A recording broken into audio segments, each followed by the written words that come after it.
Des difficultés pour pouvoir faire des changements. Il fallait faire quand les gens ont marqué le premier but et qu'il reste pratiquement 2 minutes à jouer. Mais je sors un attaquant et je mets un défenseur. Sadio Mané était extrêmement fatigué. Avec tout ce qu'il a rendu comme bénéfice pour le football sénégalais, je pense qu'il ne fallait pas continuer à le conserver. Et on sentait même que, même au moment de le sortir, on sentait, je ne sais pas, mais je pense que par moment même, il n'était pas enclin à sortir. Mais qu'est-ce qui se passe? Nous avons un problème de coaching. C'est ça la réalité. Nous avons perdu à cause de ça. Un gardien de but qui allait également à la pêche. Mais c'est terminé le match. Nous, Africains, le problème que nous avons, nous manquons de rigueur. Voilà, donc nous, vous avez suivi le match sur SN Sport TV. Le Sénégal est éliminé. On menait par 2-0. Un match maîtrisé jusqu'à la 85e minute de jeu. Et en 5 minutes, l'équipe a sombré avant de prendre un but sur penalty à la 119e minute de jeu.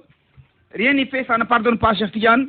On prend le même train que la RD Congo, que l'équipe de la Côte d'Ivoire pour rentrer à la maison éliminée depuis dès les systèmes de finale. Ouais, je pense qu'il faudra, à mon avis, mal garder la sérénité et tirer, disons, les leçons de cette élimination. C'est regrettable, hein, parce que parce que quand même, ce match-là, dans son ensemble, on l'a maîtrisé pratiquement de bout en bout. On a juste quelques minutes de flottement entre la 86e et la 89e minute de jeu. Il y a eu 7 minutes de, disons, 5 à 6 minutes de flottement et ça nous a valu 2 buts. Et cela remet, disons, l'équipe belge dans le jeu. Donc, à partir de ce moment, c'est plus le même match parce que tu accuses le coup. Le temps qu'il a, donc c'est un peu difficile donc, de se relever de ça. Derrière, à mon avis, je pense que les Belges ont surfé sur ça, sur cette dynamique-là, pour enfoncer le clou. Bon, penalty, c'est vrai que c'est regrettable. Bon, on ne va accuser personne, parce que aussi cela peut arriver à tout un chacun, de commettre donc un penalty. Mais c'est beaucoup plus, disons, ces minutes de flottement. Il y a un match. Voilà, ça nous a valu ça. Après, derrière, clairement, les gens vont faire des jugements, ou alors parler même, peut-être, comment, des choix tactiques. Parce que, à mon avis, pendant cette Coupe du Monde-là, c'est-à-dire que le fait que nous titularisons Sadio Mané, j'ai 4 fois de suite, match de 90 minutes, ça j'ai pas compris. On ne va pas tirer sur lui, hein, honnêtement, parce que le Sénégal, mais je pense qu'il est bon de revenir sur les faits. Les faits en tant que tel, moi, match bi ci bopam. Voilà, match bi ci bopam ko xolé on a réussi des choses bonnes, mais on a aussi disons raté le coche au moment de le faire. Après derrière ça nous a valu une élimination. Donc on va garder la sérénité, parce que c'est tellement difficile à ce moment-là de tirer des conclusions hâtives et tout, parce que c'est encore les émotions que nous vivons. Mais j'estime que dans son ensemble, en tout cas sur ce match-là, on a été très présent, mais malheureusement, on a pris, disons, 2 buts le 86e et 89e minute de jeu. Ça remet l'équipe de la Belgique dans le match, et dans cet instant, c'est plus le même match, parce que aussi psychologiquement, on a accusé le coup. Et voilà, ils ont surfé sur ça, au risque de me répéter, et ça nous a valu, disons, cette défaite-là, avec, disons, ce penalty, voilà, ça nous a davantage tué. Voilà, donc avec, disons, ce penalty concédé par le Sénégal, Lamine Camara, tacle non maîtrisé, et qui prend donc la cheville de Tillmans, qui est assez très intelligent en mettant son pied avant, et là, forcément, il y a un contact. Donc, ça fait un truc, mais bon, après, comme on dit, on va tirer les conclusions, parce qu'il y a des responsabilités qu'il faudra forcément situer sur le plan technique, sur le plan tactique, sur le plan même des choix des joueurs, des choix de l'entraîneur, et même cette fédération devrait être, à mon avis, donc évaluée par rapport à tout cela. Donc, dans la précipitation, on attendra donc de voir. Mais voilà, ce match-là, voilà, ça nous échappe, voilà, ça nous échappe quoi. Coach, da ngay fonga tago pour gars yi auto bi dafay dem. Waaw, pour ñu mëna dem ci fa mu gëna guddi. Waaw, finalement ban dina lañu tënk ci affaire bi. Fi mu nekk nii dañu ànd ak suñu xel. Dal tuuti. Ce qui s'est passé, c'est déjà passé. Nous avons eu beaucoup de problèmes. Il va falloir tirer sereinement les leçons pour mën a xool lu ci def, parce que les éliminatoires pour la Coupe d'Afrique 2027 sont là, c'est demain. C'est demain. Ñëw na ba pare taxaw na.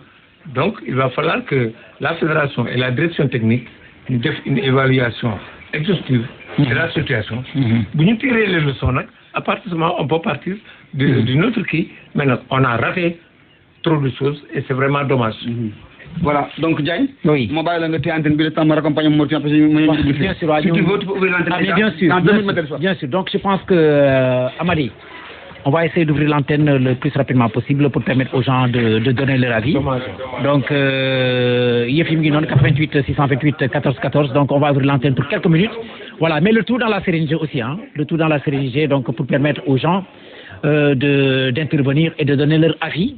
Si les gars ont dit match, c'est vrai, c'est la déception, Zap, c'est normal, c'est une déception parce que aussi, c'est un match qu'on pouvait gagner, franchement, mais bon, après, c'est cela également le football. Donc, on va rester serein. Voilà, ñi woté itam aussi, bu ñu déggee aussi, nañu xamné ni que voilà, tout doit se faire de manière très sereine et puis manière très responsable pour que waxtaan bi mëna am njëriñ, n'est-ce pas? Amady du côté de la technique, s'il y a déjà un auditeur, je pense qu'on peut le prendre, 88 628 14 14. Non, là, Amady. Voilà, c'est bon. Aïcha.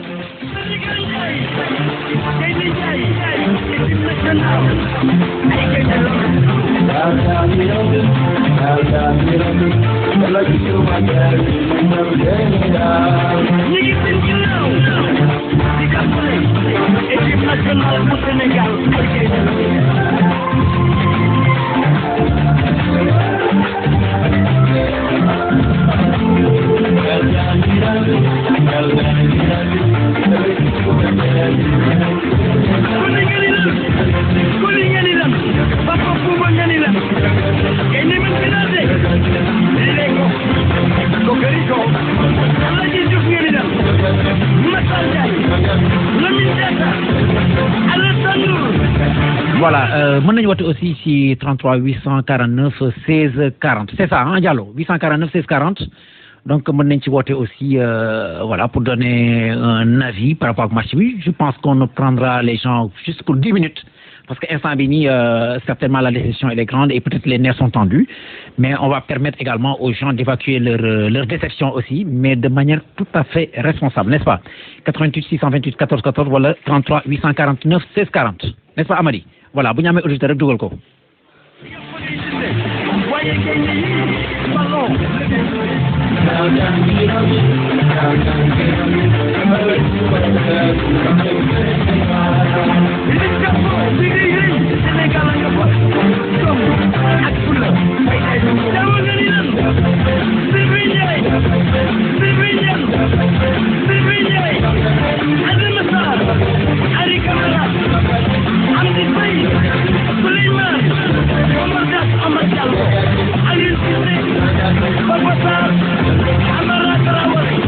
Voilà, je pense que voilà, on a voulu faire participer donc certains auditeurs, des auditeurs plutôt, pour que nous menions un khalat, mais apparemment il y a une difficulté avec les téléphones.